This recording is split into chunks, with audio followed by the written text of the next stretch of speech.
7ஆம் தேதி அப்சர்வ் பண்ணியிருக்கேன். அந்த அப்சர்வேஷன்ல இந்த வருஷத்தோட தீம் வந்துட்டு ஹெல்தி பிகினிங் தி பெட்டர் ஃபியூச்சர். அதாவது நம்ம நல்லா குழந்தைய நம்ம வளர்த்தி எடுத்தோம்னா குழந்தைங்களோட எதிர்காலம் நல்லா இருக்கும். அதை வந்துட்டு கருத்தா கொடுத்ததுனால இதை வந்துட்டு இன்னைக்கு ஆன்டினேட்டல் ஓபி முன்னால நாங்கள் கண்டக்ட் பண்ணிட்டு இருக்கிறோம். அப்புறம் வந்து இதோட முக்கியமான விஷயங்கள் நிறைய எல்லாத்தையும் சொல்லிட்டாங்க. நான் சில விஷயங்களை மட்டும் எம்பசைஸ் பண்ணி சொல்லலான் இருக்கேன். ஸ்கேன் எடுக்கிறதுனால குழந்தைக்கும் அம்மாவுக்கும் பாதிப்பு கிடையாது. கண்டிப்பா ஸ்கேன் எடுத்து தான் ஆகணும். ஃபர்ஸ்ட் ஸ்கேன் பீரியட்ஸ் மிஸ் ஆன உடனே எடுக்கணும். That is called dating scan. Dating ஸ்கேன்ல எத்தனை நாள் அந்த குழந்தைக்கு ஆகுதுங்கிறது பேரு டேட்டிங் ஸ்கேன். ஸோ குழந்தை பீரியட்ஸ் தப்புன உடனே 40 நாளோ 32 நாளோ 38 நாளோ ஆன உடனே ஒரு பிரெக்னன்சி டெஸ்ட் பாசிட்டிவ் ஆயிருந்ததுன்னா ஒரு ஸ்கேன் எடுங்க. அது பேர் டேட்டிங் ஸ்கேன். அது குழந்தை நல்லா வளருதா, கரெக்டா கரஸ்பாண்ட் ஆகுதான்னு 9 வாரத்துல ஒரு ஸ்கேன் எடுங்க. 12 வாரத்துல எடுக்கிற ஸ்கேன் வெரி வெரி இம்பார்ட்டன்ட். இந்த 2 மிஸ் பண்ணக்கூடாது. ஏன்னா குழந்தை கர்ப்பப்பை உள்ள வளருதா, டியூப்ல வளருதா, எக்டோபிக் பிரெக்னன்சி ஆகுதான்னு பார்க்கறதுக்கு ஃபர்ஸ்ட் பண்ற ஸ்கேன் ரொம்ப இம்பார்ட்டன்ட். ஸோ அதை எடுங்க. அடுத்தது 12 வாரத்துல எம்டி ஸ்கேன்னு சொல்லுவாங்க.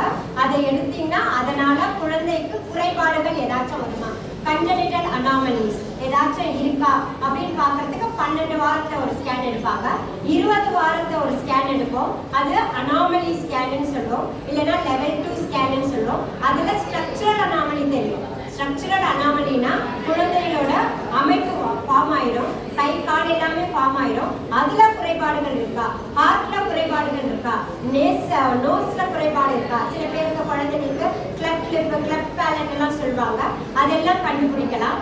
ஸோ அது பண்றது வந்துட்டு அனாமலி ஸ்கேன். அதுக்கப்புறமா 32 வாரத்துல 34 வாரத்து வரைக்கும் க்ரோத் ஸ்கேன். இந்த 4 ஸ்கேனுமே ரொம்ப ரொம்ப இம்பார்ட்டன்ட். ஸோ ஸ்கேன் எடுக்கிறதுனால குழந்தைக்கோ அம்மாக்கோ பாதிப்பு கிடையாது.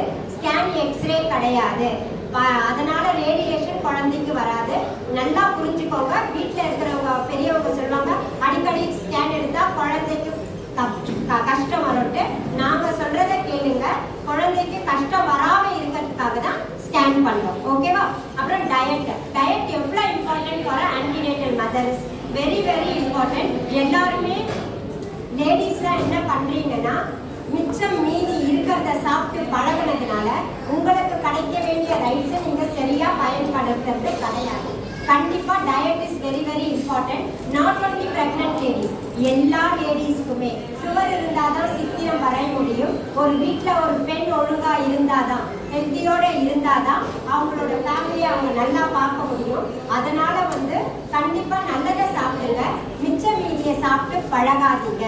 You are not a dustbin. நீங்க வீட்டோட குப்பை தொட்டி கிடையாது. அதனால மிச்சம் மீதி குப்பையில போடுறதெல்லாம் எடுத்து வயிற்றுல போட்டு பின்னால நோய் நொடியோட தீராதீங்க. ஸோ நல்லதை சாப்பிடுங்க, நலமா வாழுங்க. அந்த டயட்ல 50% கார்போஹைட்ரேட், அதாவது மாவு சத்து, 50% மாவு சத்து இருக்கணும். மீன் டு சே காலையில ஒரு 4 இட்லி சாப்பிட்றீங்களா, கண்டிப்பா அந்த மாவு சத்து இருக்கு. கூடவே தேங்காய் சட்னி இருந்ததுன்னா குட் கொலஸ்ட்ரால் இருக்கு. பருப்பு சாம்பார் வச்சிங்கன்னா புரோட்டீன் இருக்கு. So balanced diet. காலையில 3 இட்லி சாப்பிடுங்க, அதுல உளுந்தும் இருக்கு, ஸோ புரோட்டீன் இருக்கு. எல்லாமே பேலன்ஸ்டு டயட். அதனாலதான் சர்ஜரி ஆனாலுமே உங்களுக்கு ஃபர்ஸ்ட் என்ன சாப்பிட கொடுக்குறாங்க, இட்லியை தான் கொடுக்குறாங்க, இல்லைன்னா ஒரு இடியாப்பத்தை கொடுக்குறாங்க. ஸோ பேலன்ஸ் டயட் அந்த காலத்திலே நம்ம முன்னோர்கள் நல்லாவே கண்டுபிடிச்சு வச்சுட்டு போயிருக்காங்க. அதனால அதெல்லாம் ஃபாலோ பண்ணுங்க. அதுக்கப்புறமா ப்ரோட்டீன்ஸ் 30%. ப்ரோட்டீன்னா என்ன, சன்னா, பருப்பு வகைகள், முளைக்கட்டின பயிர், அதெல்லாம் இருக்கிறது.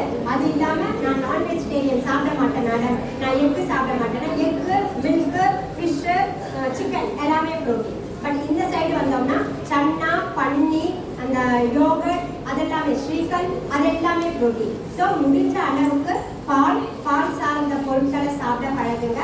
ஃபேட் ரொம்ப 20% இருக்கணும். அது நீங்க குக் பண்ற ஆயிலே வந்துடும் 20%.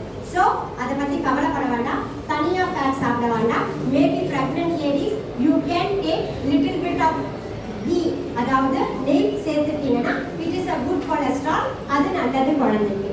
அடுத்தது எஃப்கேசினா என்ன, ஃபீட்டல் கிக் சார்ட். குழந்தைகள் உள்ள வளரும் போது நம்மளுக்கு உதைப்பு தெரிஞ்சுக்கிட்டே இருக்கும். ஒரு நாளைக்கு எத்தனை மூவ்மெண்ட் இருக்குதுன்னு தெரிஞ்சதுன்னா அந்த குழந்தை உள்ள ஆரோக்கியமா வளருதா வளருதா இல்ல நோய் நொடியோட வளருதான்னு தெரியும். ஸோ ஒரு நாளைக்கு 8ல இருந்து 12 வரைக்கும் அந்த குழந்தை இடிச்சுக்கிட்டே இருக்கணும். ஒரு நாள் ஃபுல்லா உன்னால உட்காந்து கவுண்ட் பண்ண முடியாது. பிரெக்னெண்டா இருக்கும்போது சில வேலைகள் செய்யும் போது கவுண்ட் பண்ண முடியாது. ஸோ என்ன பண்ணுங்க, காலையில 8 மணிக்கு டிஃபன் எடுங்க, 9 மணி வரைக்கும் படுத்துருங்க, மற்றவங்க வேலை பார்க்க சரியா.